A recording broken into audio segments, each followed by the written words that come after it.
നമ്മൾ ചക്കക്കുരു ഫ്രൈ ആണ് ഉണ്ടാക്കാൻ പോകുന്നത്. അതിനാവശ്യമായി കുറച്ച് ചക്കക്കുരു എടുത്തിട്ടുണ്ട്. അതിനകത്തേക്ക് നമുക്ക് കുറച്ച് ഉപ്പ് ഇട്ട് കൊടുക്കാം. അത് കഴിഞ്ഞിട്ട് നമുക്ക് 1 സ്പൂണ് മുളക് പൊടി ഇട്ട് കൊടുക്കാം. പിന്നെ ടീസ്പൂൺ മഞ്ഞൾപ്പൊടി ഇട്ട് കൊടുക്കാം. പിന്നെ 1 ടീസ്പൂൺ കറി മസാല, മീറ്റ് മസാല നമുക്ക് ഇട്ട് കൊടുക്കാം. ഇട്ട് കൊടുത്തിട്ട് നമുക്ക് അത് കുറച്ച് വെള്ളം അതിനകത്തേക്ക് ഒഴിച്ചിട്ട് നമുക്കത് വേവിച്ച് എടുക്കാം.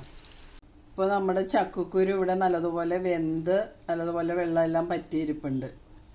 ഇനി ഒരു പാനിലേക്ക് നമുക്ക് കുറച്ച് എണ്ണ ഒഴിച്ചു കൊടുക്കാം. എന്നിട്ട് നമുക്കത് ആ ചക്കക്കുരു വെന്തത് കോരി ആ എണ്ണയിലേക്ക് ഇട്ട് അത് നല്ലപോലെ മുരിച്ചെടുക്കാം. നമ്മുടെ ചക്കക്കുരു ഇവിടെ ഫ്രൈ ആയി വന്നിട്ടുണ്ട്. ഇത് നമുക്ക് വേറൊരു പാത്രത്തിലേക്ക് കോരി മാറ്റാം. നമ്മളുടെ ചക്കക്കുരു ഫ്രൈ ഇവിടെ റെഡി ആയിരിക്കുകയാണ്. ഇത് നമ്മൾ കുറച്ച് വേപ്പിലൊക്കെ ഇട്ടാണ് വറുത്തേക്കണേ.